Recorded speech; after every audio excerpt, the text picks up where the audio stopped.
Freedom, freedom, freedom over fame. Freedom over cycle stays the same. Welcome into today's episode of How to Ride a Roller Coaster. Today I'm joined by Sofia Babool. She is the founder of Bridal. How are you? I'm great. How are you? Oh, I'm good. It's like we said a little bit before we started recording. I mean, it feels like it's been forever since we've seen each other, But no, I mean, tell me more. How are things going?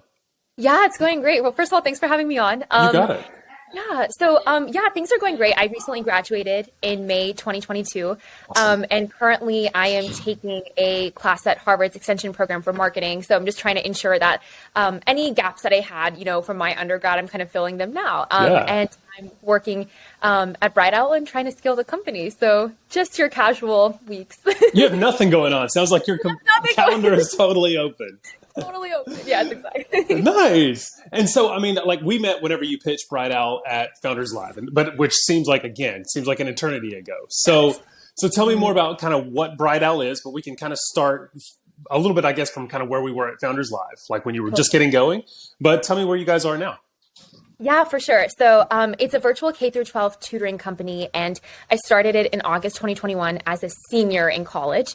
And I was at my friend's apartment all the time, and we would just it would just be the two of us just working at it and grinding to make sure that we were finding customers through the most random, or at the time it seemed the most random channels, like WhatsApp, or we didn't have any funding at the time. So we were just like, let's post something and see what happens, or put it through college group me's and see if we can create a stir. And so that's kind of the founding of it. And within a couple of weeks, we had our first credit card on file. So it's like this idea of like, okay, there might be something here, and the pandemic actually opened up this interesting opportunity to fill this education gap that we were noticing. And so the premise of it is virtual tutoring, but all the tutors are college students. And the reason we wanted to do that as well was because college students are always looking for flexible jobs, so they can pay rent, they can, eat healthy foods or whatever, they're going to be using those funds for. But it's like this cool recyclable program because a lot of our students now have said like, oh, I can't wait to be a tutor. So it's like such a cool cycle. So for today, I'm working on the company full time, and we have been able to scale to Canada and other parts of the United States. We got our first Pakistani students. That was a very cool experience dealing with time zones and internet and all that. But yeah, so we're scaling and we're looking for other partnerships in terms of how can we incorporate more tech into the classroom, whether that's through virtual reality or AR. And that's kind of the next big thing that we're trying to get into. Very cool. So where did you guys start? Like what made you come up with the idea for Bridal? Totally. So basically in August 2021, that was kind of when we were starting to come back into UT's campus, which is where I went to school. And basically my friend and I were part of the same business course. It was an entrepreneurship course. And for the course, you had to come up with a company and create a pitch deck. And it was the first time that I was doing all these things because I was a neuroscience student. So this was completely out of my field. And I was like, okay, I'm not quite sure what I'm doing. But basically with the right resources and the right mentors, we were able to recognize that every company is supposed to fill some gap, whatever that happens to be. And, as college students who had so many of our classes during those, that 2-year period was online, we were like, it's not very easy for everybody to sit in front of a Zoom screen for hours on end and learn OChem. That's just not very conducive to everybody's style. So extra educational support services were 100% needed. So we tried it out and we started off with the K through 12 space because we were like, if college students are having this problem, younger students must be having this problem at an even more intensified level. So we started there. And that's kind of how we came up with the idea. We were like, let's find a gap. Let's see if we have the knowledge and the resources to fill it. And let's see if we can do something unique because the tutoring space is highly concentrated. It's incredibly competitive. So one thing that our tutors are about to start doing is getting trained in social emotional learning. And the reason we're doing that is because we've recognized that students, when they have low self-esteem, they have low confidence, they're not happy in the classroom, or they're dealing with something at home, that is always bleeding into their educational experience. And so you have tutors that are trained to kind of be more aware of these red flags of test anxiety, or I'm getting anxious or I'm getting nervous, then we'd be able to kind of handle that in an appropriate way. So that's kind of how we started. And even during COVID, so many people were feeling isolated and lonely, and we're like, this must be coming into their educational experience. So how can we kind of recognize that that exists and, respond accordingly. Yeah, and even with things like just going to work. So just talking adults for a second. Especially now we live in a virtual world where you don't even have to be in the same city, time zone, country as the company that you work for. And that's great. I mean, I love the flexibility that I actually get day to day, but that is the downside is you see people on these small little Zoom boxes. You don't really get that one-on-one real connection because you can't set a time on a calendar to just say, hey, let's just use 30 minutes just to talk about whatever, you just kind of miss out on those. So I think and especially for children, I can't even imagine like our son at home. I mean, he's not old enough yet to be in school, but I can only imagine just, you have a second grader and COVID happens and now everything is virtual. Exactly. All of that really fine time of building relationships and human interactions that they start to miss. And like you said, everybody doesn't learn the same.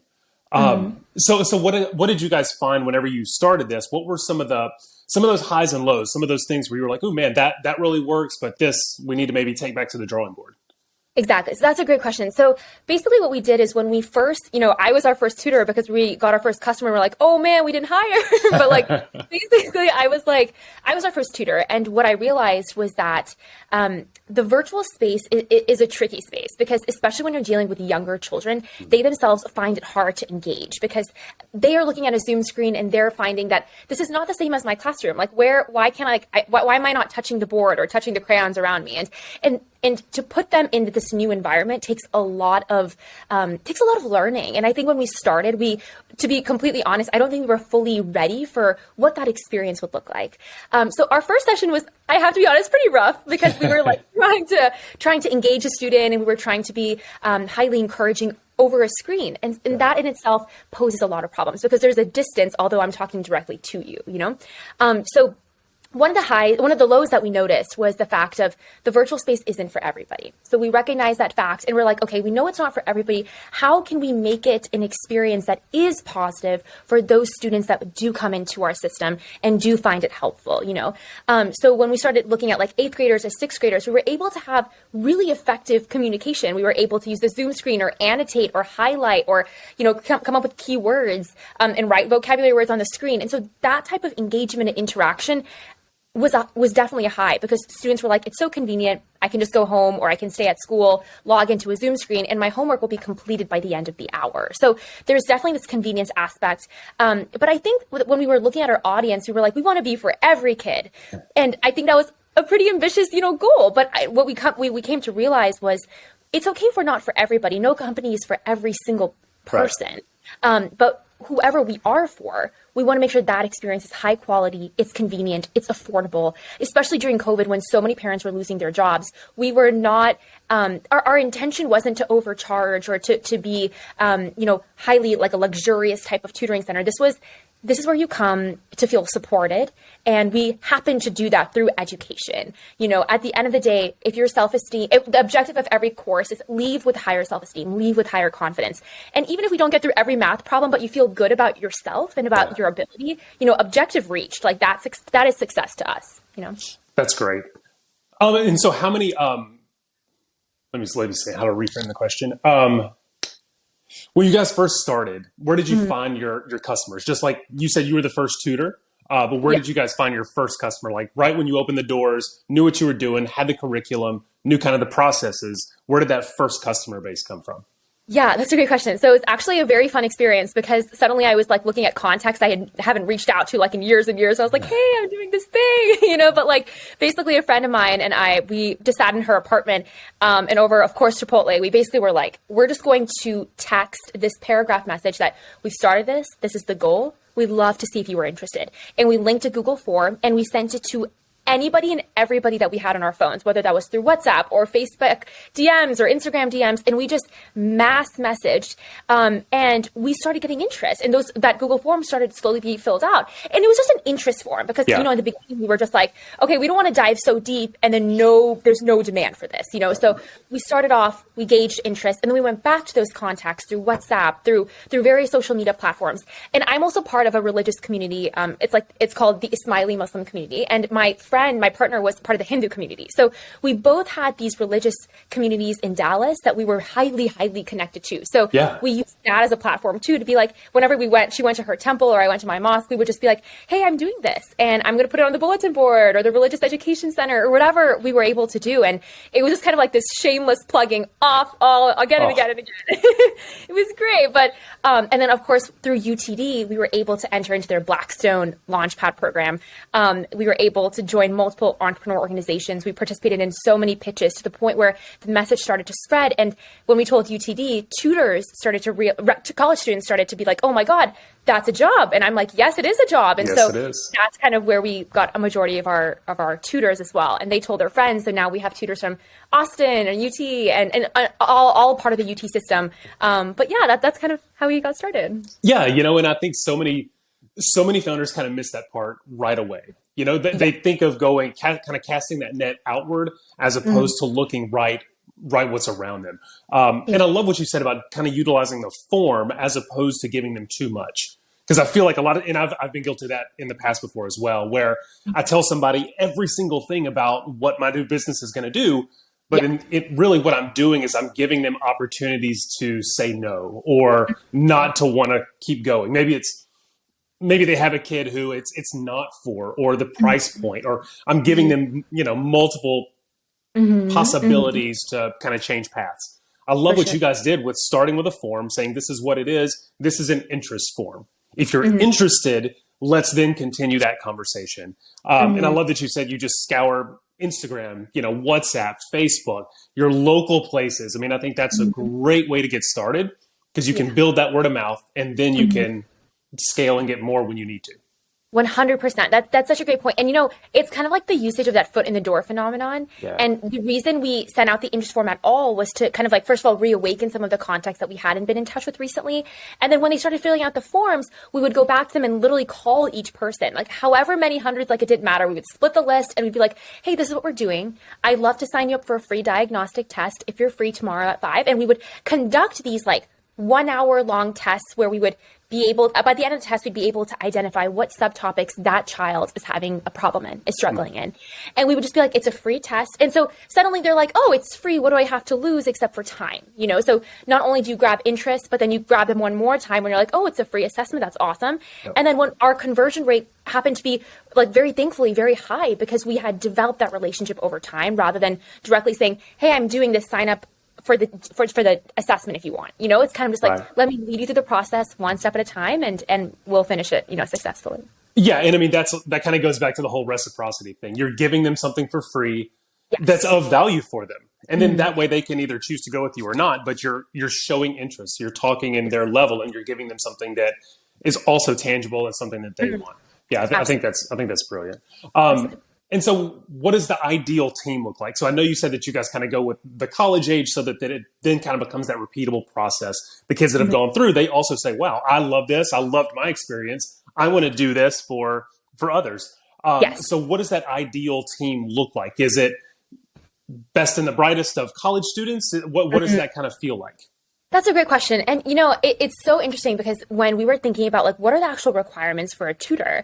We were like, as founders, there's nobody who's going to be as passionate about something as you are. Like, and it just comes because like, this is like kind of like your baby, right? You're trying to mature and develop and you're like, oh, like I don't want anything to get messed up. And so basically we were like, okay, we obviously know we need high academic achievement. And so one of the key components is like having a transcript and for if you want, for example, if the tutor wants to teach calculus, the requirement that we have is they have to have an A- or above in that class, just to ensure that, you have shown mastery yourself. So I trust you to help the student who's having difficulty in this subject. So there is that barrier of a GPA. And the reason we do that is so we are able to say, hey, you are learning from someone who has performed well. The second thing we ask for is a resume and a professor recommendation or a recommendation from a coach, anything like that. The reason we do that is because we want to see this holistic person, right? Like the person is not that number and is not an A-. And even if we have the best and the most academic academically like bright individual, how do they interact with kids? How do they interact at a more social, emotional level? And if there seems to be that immaturity, or there seems to be like, he has such great grades or she has such great grades. However, I'm not really finding that they're sociable, they're socially interacting, or they're amicable. And I don't really find that I can speak easily. And so all of those social emotional concepts come into the interview when we just like have a Zoom call or a phone call. And I'm just like, talk to me about like what you do today. Like, tell me like what your life is all about. Tell me what you're passionate about. And that's kind of when we pick up for cues of like easiness to speak to. Are they someone that opens up space for comfortability? Like, and all of these different concepts, because when you put them into an environment with the child, if the child isn't comfortable, they are not going to make mistakes freely, and they're going to be afraid to ask questions. And that's not the environment that we want to support, So at the end of the day, it all comes down to the tutor. It's about the grades, of course, but it's also about what kind of human being are you, and how do you bring that personality into the classroom, Gotcha. Are there certain characteristics that you guys look for when hiring? Yeah, that's a great question. I love that question. So, so at the moment we have 70 part-time tutors. And when we first began, it was just me, and then it became 5, and then it became 10, and it started to grow. And it's crazy because when you first start off, you're with 5 tutors, I was having like 1-hour conversations with them. Tell me about your life. Tell me about what you did today. But as it grew, I'm like, oh no, I don't have 70. I don't have 70 hours now, but what we do now is like, the characteristics that we look for, I'd say the number one thing is adaptability. And the reason we look for that is because sometimes when, like, for example, like at a more logistics granular level, when a student's original tutor can't make it, or they get into, we've been through so many experiences where tutors have either gone into an accident right before the session, or they can't make it because they're sick, or they realize that this is not for them.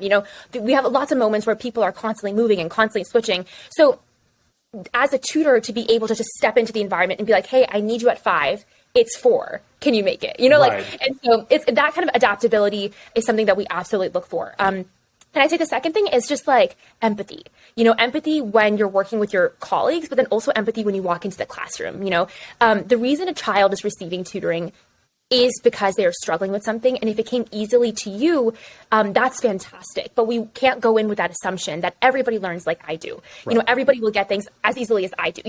And that kind of mindset is something we're trying to kind of break a little bit and be like, hey, you know what? Walk into the environment with just like a blank space and just like a blank sheet, and just be like, I get to mold this child in a way that I want, and I'm going to do it with empathy. I'm going to do it with care. I'm going to do it with honesty.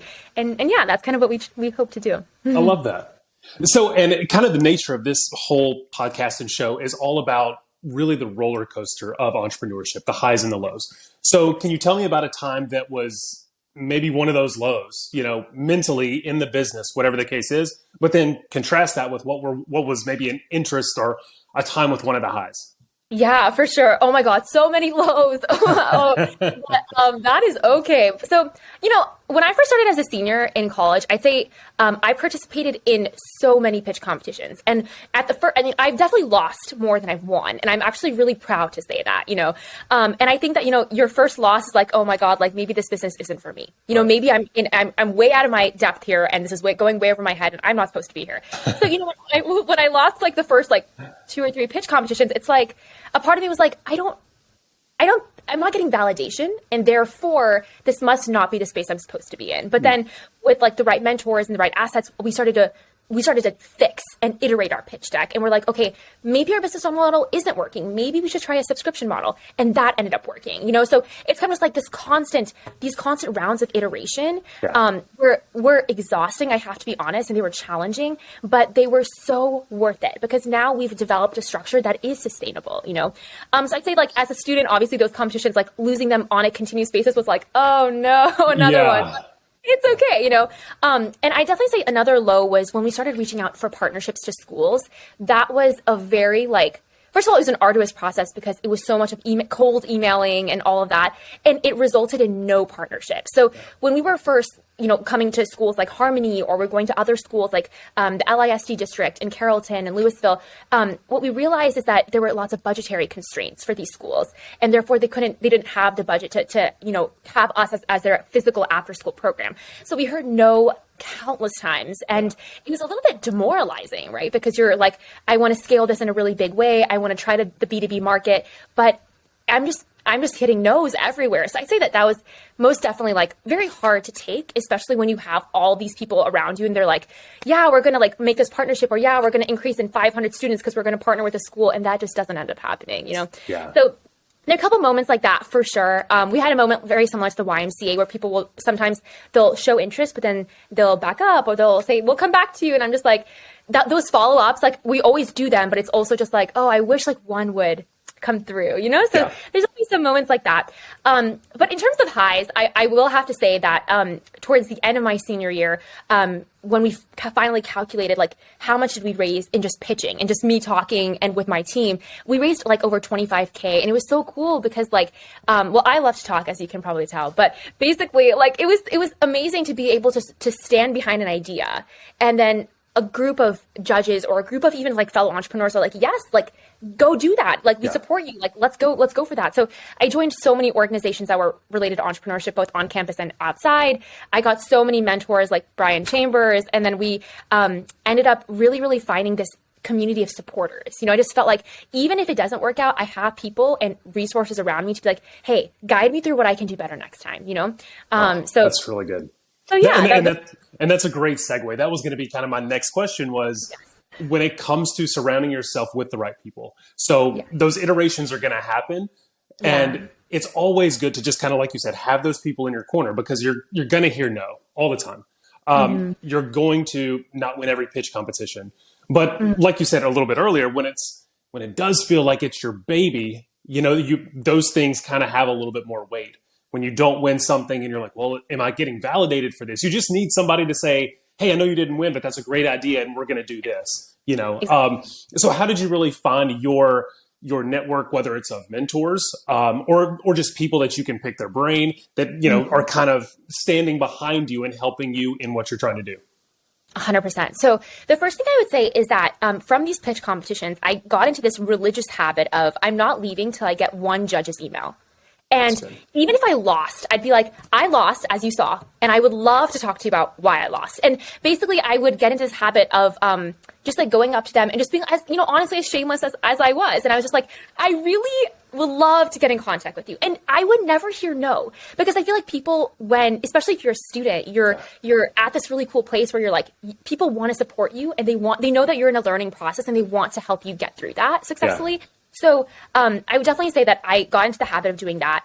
And then the second thing is at UTD, I just like juiced the resources out of that, just because there was the Blackstone Launchpad on campus. I attended like every webinar, every seminar, every pitch. And at the very end, I would even go to the winner and be like, do you have any feedback from my pitch? And half the time the judge would have the smallest changes that would make the biggest difference. For example, I attended a pitch at UGA in Athens, and the judge came to me and said, your fonts were distracting. And I was like, I never would have known that if you hadn't told me, you know? So, and then I got her number and now she's a mentor of mine. So it's like this really cool serendipitous pivot where even though you're not winning, you win in terms of, oh my God, I got this great feedback. I can totally crush the next one. Yeah. You know? So, yeah. And so what have you guys done, whether it be now or when you started on, say, the mental side of entrepreneurship?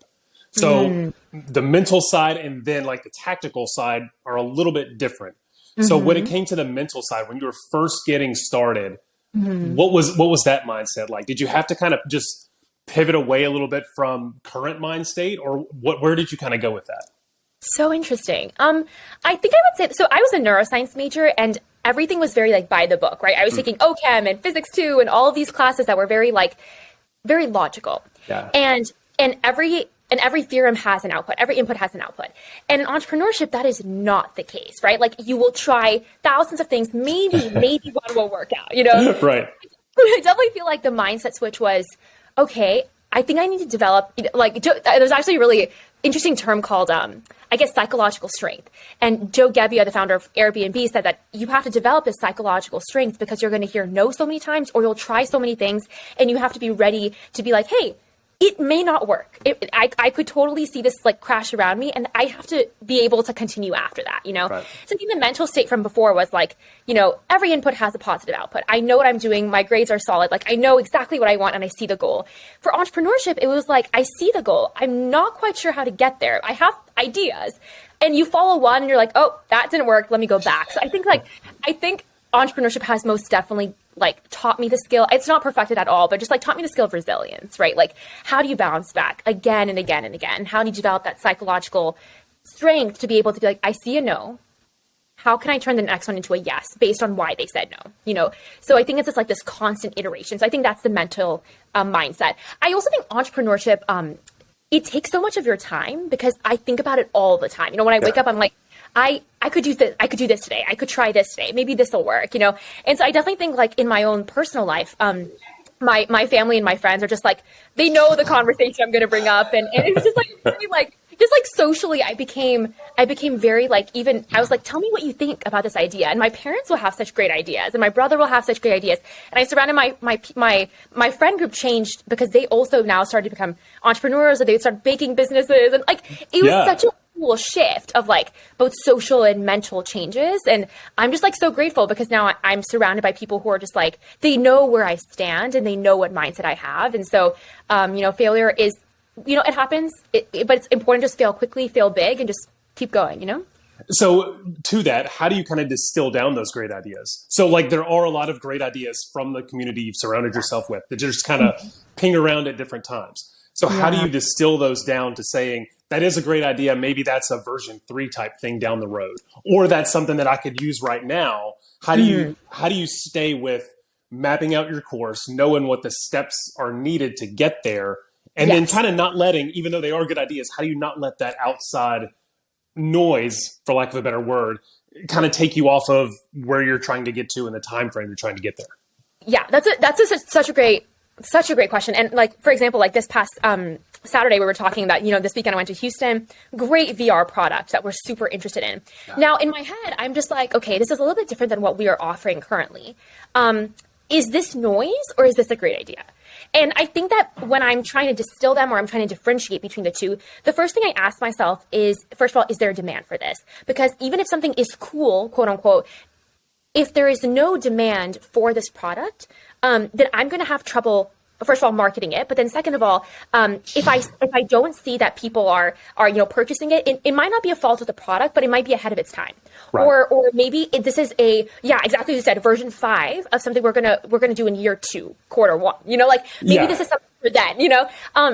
But I think that the way I kind of like look at it is, first of all, demand. The second of all, I think the second thing I think about is this going to hurt or diminish or devalue what we currently offer? Because right now, this is our bread and butter. I know this company like the back of my hand. If I introduce something else, is it going to distract me or hurt what our customers currently love about us? You know, and the last thing I look for is, does this change the mission or the vision of what we're doing? Does this impact us in a positive way? Is this actually going to help raise self-esteem? Maybe because it increases engagement, all of those things. Like I just kind of like literally just brainstorm it out and be like, okay, like, is this changing what we're doing? Is it going to hurt anything of our mission or our mission now? And if not, then I'm like, it might be something for today, might be something that we can add in. And then of course, like I always think about what's the cost associated with that, right? Who are the teammates that I need to bring on who know this technology in a way that's fruitful, effective, both costly as well as, you know, within the team dynamic.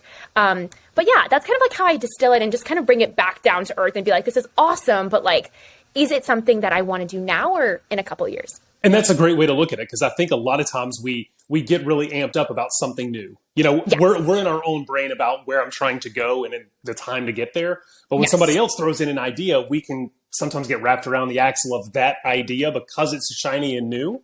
And I love that you kind of pressure test it from, what is it going to cost? What resources are associated?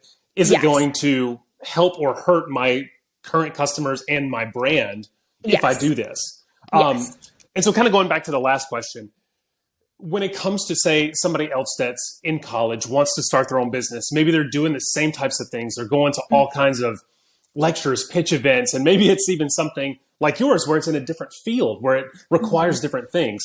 you talked about resilience. That's a really big one. Is there anything else that you would say, like somebody else who is a senior in college wants to do their own thing, but from a mindset standpoint, the resources are there. You can surround yourself with, you can find the mentors, you can find the people in your corner to really kind of help you. Or, there's options out there for that. Mm-hmm. But I've always found that like the mindset shift of what entrepreneurship takes is something that I wasn't ready for at a certain age.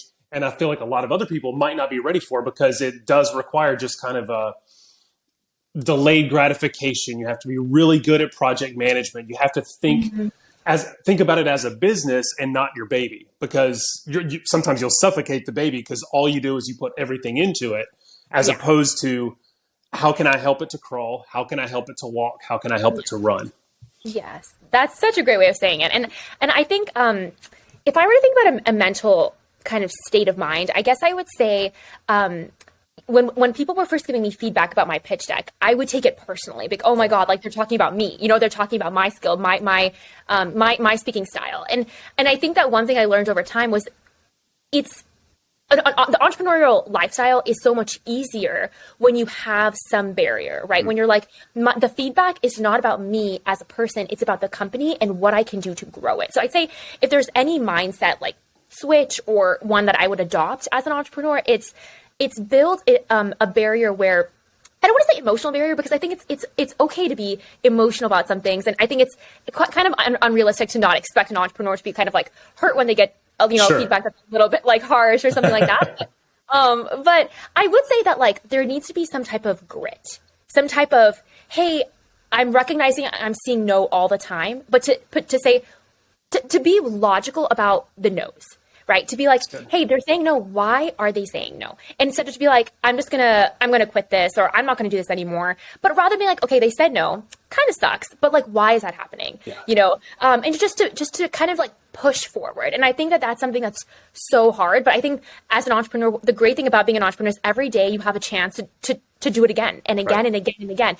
And so I would say that like, every day, like see it as an opportunity. It's going to like really suck sometimes, but the rewards are incredible when they happen, and they will happen. It just like takes a certain formula, I guess, of the right resources, the right time, the right assets. And then I love what you're saying about mindset, because I think that as an entrepreneur, you have to have this sense of grit and resilience. And I don't want to say that I have it completely down. I absolutely don't, but I'm starting to develop it, right? I'm starting to be a little bit more like also just open about telling people about it. When people are asking me about it, I'm like, yes, how much time do you have? I can talk to you forever. I just like feel like to be a little bit shameless with it, to be like, I started this, I believe in this idea. Do you have any thoughts? And just kind of be like incredibly open to just like what people have to say. Like I've always believed that every conversation you'll learn something you didn't know. Something will come out of it.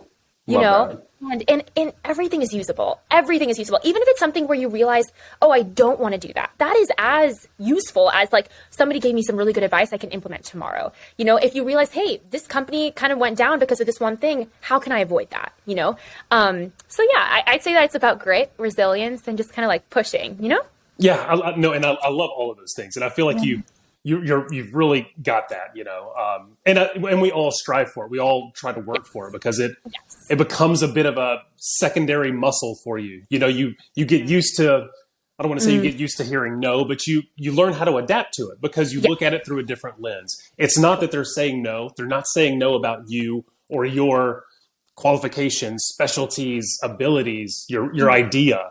They're saying no to where it fits for them in that moment. So why are they saying no? How can I think in those terms? And like I said, I think that's a great way to look at it, because then it's not really a no, it's a learning opportunity. Absolutely. 100%. Very much so. And it's interesting that you bring that up, because, I also think that it's important to flex entrepreneurial muscles. I think, as you said, it's a muscle. So, my first business in college wasn't even this. It was it's like, the Tiff's treats, like the college cookie delivery system. College campus. And it was so fun, because we realized that, college campuses don't have the best, restaurants on campus. that's why a lot of obesity rates are actually increasing in the United States. Wow. And we were like, oh man, and we were like health students, we were pre-med, so we were like, oh, like what can we do about this? So we basically, a friend and I, we went to Walmart and came up with an all organic vegan recipe. And we were like, if college students are going to reach for cookies, how can we make sure that it's at least a little bit healthier than what they're reaching for now?